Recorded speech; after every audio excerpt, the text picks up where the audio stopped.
तो गाइस आज हम बात करने वाले हैं लुकिज्म के चैप्टर नंबर 505 के बारे में। और ये वाला चैप्टर काफी ज्यादा मजेदार होने वाला है। तो खैर पिछले चैप्टर में हमने देखा था चार्ल्स जो यूजिन लोगों की मीटिंग में पहुंच चुका होता है और गन को काफी सारे वर्कर्स के बंदों ने घेर लिया होता है, यानी कि हंट ऑफ गन पार्क की शुरुआत हो चुकी है। वहीं दूसरे सीन में जो यूजिन होता है चार्ल्स चोई को बोल रहा होता है, चाहे ये काम करने के लिए पूरी की पूरी वर्कर्स गैंग ही क्यों ना लग जाए, लेकिन इस बार हम कामयाब होके रहेंगे, इस बार हम लोग गन को पकड़ के रहेंगे। चार्ल्स कहता है, क्या तू गन को पकड़ने की सोच रहा है? ये काफी ज्यादा दिलचस्प है। अगर तेरे लिए ऐसा करना मुमकिन है तो तू कोशिश करके देख सकता है। आज तक जितने भी लोगों ने गन को पकड़ने की कोशिश करी है उनको भी तेरी ही तरह एक वहम था। वो सब सोचते थे कि वो गन को पकड़ सकते हैं, लेकिन मैं गन की ताकत के बारे में अच्छी तरह से जानता हूँ। जिस इंसान को तू पकड़ने की बात कर रहा है उसे ग्रैंड मास्टर कहते हैं, साथ ही साथ में शीरो ओनी and son of another legend. ऐसे और भी कई नाम हैं जो गन को लोगों द्वारा दिए गए हैं, लेकिन कोई भी नाम उसकी ताकत को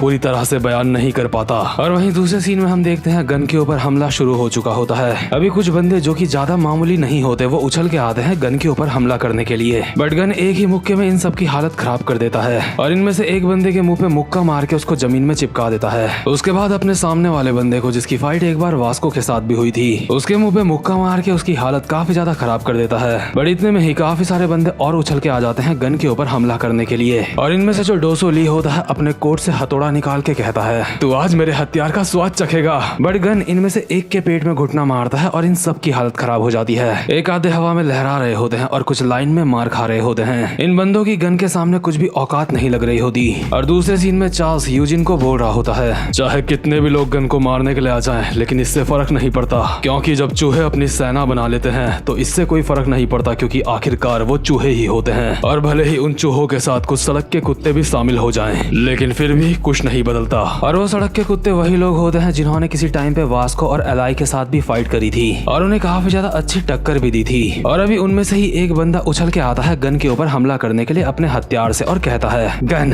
तो इस लायक है कि मैं तुझसे फाइट करूं। लेकिन गन अचानक से इस बंदे के काफी ज्यादा करीब आ जाता है और इसका मुंह पकड़ के इसको जमीन में चिपका देता है और खुद से कहता है, क्या मुझे पकड़ने के लिए आए हैं? मुझे ये काफी अच्छा लगा। और इसी के साथ साथ गन के सामने से भी काफी सारी भीड़ आ रही होती है गन को मारने के लिए, लेकिन गन ने इन सबका कुत्ता बना रखा होता है। किसी की गर्दन पकड़ रखी होती है, किसी के मुक्के पड़ रहे होते हैं। गन इन बंदों को ही पकड़ पकड़ के दूसरे बंदों में मार रहा होता है और जो बंदे पीछे से आ रहे होते हैं वो भी बच नहीं पा रहे होते, क्योंकि उनके कोहनियां पड़ रही होती हैं। गन ने यहाँ पे एक एक बंदे को मार के उनके मुंह से खून निकाल दिया होता है। और जब गन इन सारे के सारे चूहों की हालत खराब कर रहा होता है, इतने में ही गन के सामने आता है सड़क का कुत्ता, यानी कि कैंता मेगामी।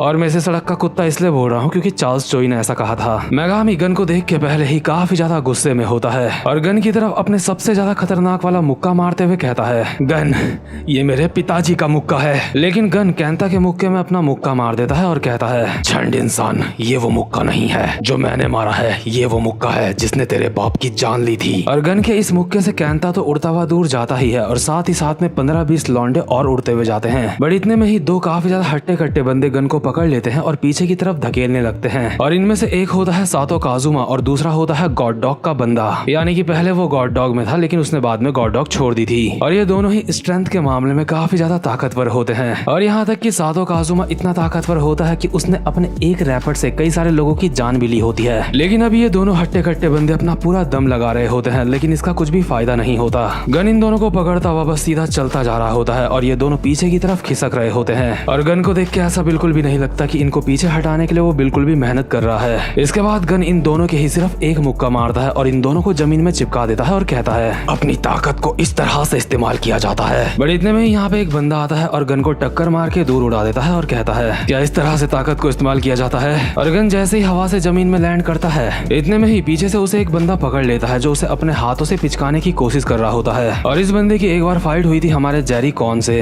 और इस बंदे को बचपन से ही एक गोरिल्ला ने पाल पोस के बड़ा किया होता है, इसलिए इसके पास काफी कमाल की पावर होती है। ये बंदा गन को पीछे से पकड़ के काफी जोर से पिचकाने लगता है और कहता है, तू इतना भी कुछ खास नहीं, क्योंकि इंसान काफी ज्यादा कमजोर होते हैं। बट गन इस बंदे का हाथ पकड़ के किसी कागज की तरह पिचका देता है और कहता है, तेरी बात से मैं एग्री करता हूँ। इतने में ही गन के सामने से और भी बहुत सारे बंदे भागते हुए आ रहे होते हैं गन को मारने के लिए, और उनमें से कुछ बंदे तो पहले ही मुक्का खा के लड़खड़ा रहे होते हैं और बाकी के बंदे चिल्लाते हुए बोल रहे होते हैं, सब के सब उसके ऊपर ऊपर एक साथ हमला करो, उसे आराम करने का बिल्कुल भी मौका मत दो।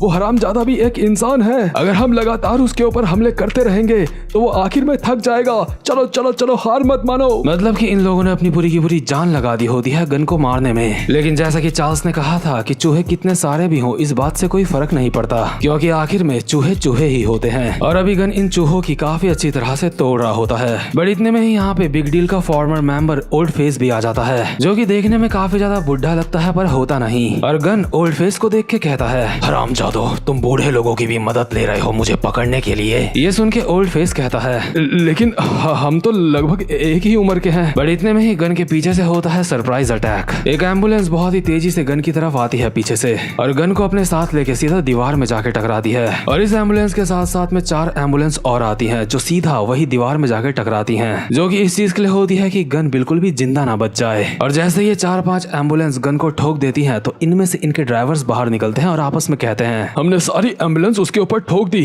चलो वहाँ पे चल के चेक करते हैं। मुझे पूरा यकीन है ऐसे हमले को तो वो भी नहीं झेल पाएगा, वो जरूर अभी मरने की हालत में होगा। लेकिन असल में गन उन एम्बुलेंस से ठुका ही नहीं था। गन ने जंप करके ऊपर वाले एक ग्रिल को पकड़ लिया होता है और कहता है, सच में तुम मुझे एम्बुलेंस से कुचलने की कोशिश कर रहे थे। और इससे पहले कि ये लोग ऊपर गन को देखते, गन ऊपर से अपना हाथ छोड़ते हुए नीचे की तरफ आता है और एक बंदे के लात मार के उसको जमीन में चिपका देता है। गन ने लगभग अभी यहाँ पे अकेले ही काफी सारे बंदों का काम 25 कर दिया होता है। बट ये मामला अब भी खत्म नहीं हुआ होता, क्योंकि गन के सामने अभी काफी सारे बाइकर्स आ चुके होते हैं। और ये बाइकर्स होते हैं कागिरोई गैंग के, यानी कि ये सब होते हैं कुरोदा ryuhei के बंदे। गन इतने सारे बंदों को देख के कहता है, लगता है वर्कर्स को आज काफी ज्यादा जल्दी है। वर्कर्स आज मुझे मारने के लिए सिर्फ बूढ़े लोगों और एम्बुलेंस का ही इस्तेमाल नहीं कर रही है, बल्कि वर्कर्स तो कागिरोई गैंग को भी यहाँ पे लेके आ गई। वहीं दूसरे सीन में जो यूजिन होता है इस जगह पे कॉल करके एक बंदे को कहता है, हेलो, मुझे बताओ आखिर वहाँ क्या सिचुएशन चल रही है, क्या गन पकड़ा जा चुका है, मुझे जल्दी बताओ। लेकिन कॉल वाला बंदा कहता है, वो वर्कर के जो लोग गन को पकड़ने के लिए गए थे वो सारे के सारे ढेर हो चुके हैं। साथ ही साथ में जो 15 ऑफिसर्स हमारे साथ थे वो भी जमीन में पड़े अनकॉन्शियस हैं। एम्बुलेंस, कागिरोई और बाकी के जितने भी बंदे थे कुछ भी काम नहीं आया, उन सबको गन ने मार मार के जमीन में लेटा दिया है। और दूसरी तरफ हम फाइटिंग एरिया का सीन देखते हैं जहाँ पे गन ने सबको मार दिया होता है, यानी कि सबको जमीन में लेटा दिया होता है और मस्त सुट्टा मारते हुए आगे की तरफ बढ़ रहा होता है। अभी गन एक टनल से होते हुए जा रहा होता है, लेकिन टनल के एंड में उसे काफी ज्यादा उजाला दिखाई देता है और वहाँ पे काफी सारे बंदे खड़े होके गन का इंतजार कर रहे होते हैं। और उन बंदों को देख के गन के चेहरे में एक स्माइल आ जाती है, क्योंकि वो लोग कोई चूहे या फिर सड़क के कुत्ते नहीं होते। वहीं दूसरे सीन में जो यूजिन होता है अपने साथ के बंदे को कॉल पे बोल रहा होता है, ठीक है मैं समझ चुका हूँ, अब हमें अपना नेक्स्ट प्लान शुरू करना होगा। और ये बात सुन के चार्ल्स काफी ज्यादा हैरान हो जाता है और अपने मन में कहता है, क्या अगला प्लान शुरू करना होगा? क्या इसके पास अब भी और लोग बचे हैं? क्या इसके पास और भी प्लान है गन को पकड़ने का? यूजिन कॉल पे बात करते करते ही चार्ल्स को कहता है, मिस्टर चार्ल्स चोई, तुम काफी ज्यादा हैरान लग रहे हो, लेकिन क्या तुमने सच में सोचा था कि मैं सिर्फ वर्कर्स का इस्तेमाल करके गन को पकड़ने की सोचूंगा? तुम्हें बता दूं मिस्टर चार्ल्स चोई, मैंने आज ही के दिन के लिए काफी सारे ताकतवर लोगों को इकट्ठा करा है और उनमें से हर एक बंदे ने ये बात कभी ना कभी बोली है कि मैं गन की ताकत को जानता हूँ। वहीं दूसरे सीन में गन अपने सामने खड़े बंदों को देख के काफी ज्यादा खुश हो जाता है। गन का फेस देख के अभी बिल्कुल ऐसा लग रहा होता है जैसे कोई छोटा बच्चा नए खिलौने देख के खुश होता है। और अभी गन को याद आ रहा होता है वो पल जब उसकी फाइट एक बार हॉस्टल गैंग के साथ हुई थी और उस वक्त गन ने हॉस्टल गैंग की काफी अच्छे से तोड़ी थी। और अभी वही हॉस्टल गैंग चलते हुए गन की तरफ आ रही होती है और हॉस्टल का लीडर एली बोल रहा होता है, अगर तुम एग्जिस्ट ना करते तो हमें इतनी सारी परेशानियां उठानी ना पड़ती, सब कुछ तुम्हारी वजह से हुआ। साथ ही साथ में गन को याद आ रहा होता है वो पल जिस वक्त उसकी फाइट जेक किम से हुई थी और गन ने उस वक्त जेक किम का भी मार मार के कुत्ता बना दिया था और उसके कुछ दांत भी उसके मुंह से उखाड़ दिए थे। और अभी वही जेक किम अपने बंदों के साथ चलता हुआ आ रहा होता है गन के पास। और नोटिस करने वाली बात यह है कि जेक के साथ इस वक्त सैमुअल भी होता है और जेक का भी शुरुआत से ही गन के साथ 36 का आंकड़ा है, इसीलिए वो गन से काफी ज्यादा नफरत करता है और उसको हराना चाहता है। और अभी गन को देख के जेक काफी ज्यादा गुस्से में कहता है, तो आखिरकार हम मिल ही गए। इसी के साथ साथ गन को याद आ रहा होता है जब उसकी फाइट कुरोदा ryuhei के साथ हुई थी। कुरोदा ryuhei ने उस वक्त गन को काफी ज्यादा अच्छी टक्कर दी थी, लेकिन गन ने कुरोदा ryuhei का भी मार मार के उस वक्त कुत्ता बना दिया था। और वही कुरोदा ryuhei अपने साथ के खतरनाक बंदों के साथ चल के गन के पास आ रहा होता है और गन को देख के कहता है, शिरोनी, दोबारा से मुलाकात हो गई हमारी। अब तक जो बंदे सामने से आ रहे होते हैं उनको देख के गन को खुशी तो काफी हो रही होती है, लेकिन गन ने किसी को भी कुछ बोला नहीं होता। लेकिन अभी जो बंदा चल के आ रहा होता है उसको देख के गन के चेहरे में स्माइल आ जाती है और गन को याद आ रहा होता है उस समय का जब उसकी फाइट जोहान शियोंग से हुई थी, क्योंकि इस वक्त सामने से जोहान ही चलता हुआ गन की तरफ आ रहा होता है और जोहान को देख के गन एक स्माइल के साथ कहता है, इतने सारे लोगों को फाइट में हराने का कुछ तो फायदा हुआ। गॉड डॉग, मैं तेरा इंतजार कर रहा था। ये सुन के जोहान भी गन को गुस्से में कहता है, मैं भी तेरा इंतजार कर रहा था। और इस वक्त यहाँ पे जैक और वास्को भी होते हैं, जिनको देख के गन कहता है, तेरे ये टैलेंटेड दोस्त भी यहाँ पे आए हैं, बहुत अच्छे।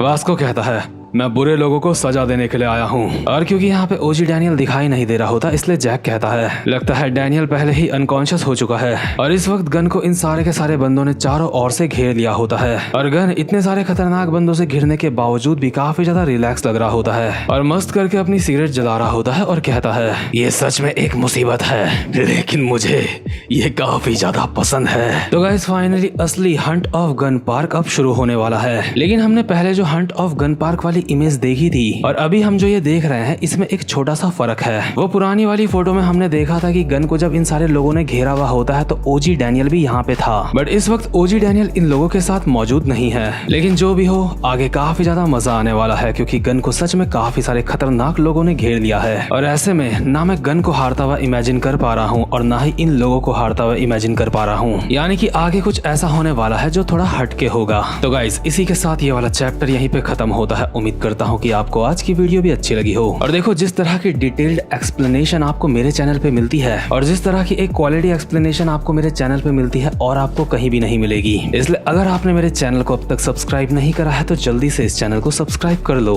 तो भाई लोग, अब मैं मिलूंगा आपसे अपनी नेक्स्ट वीडियो में, तब तक के लिए गुड बाय।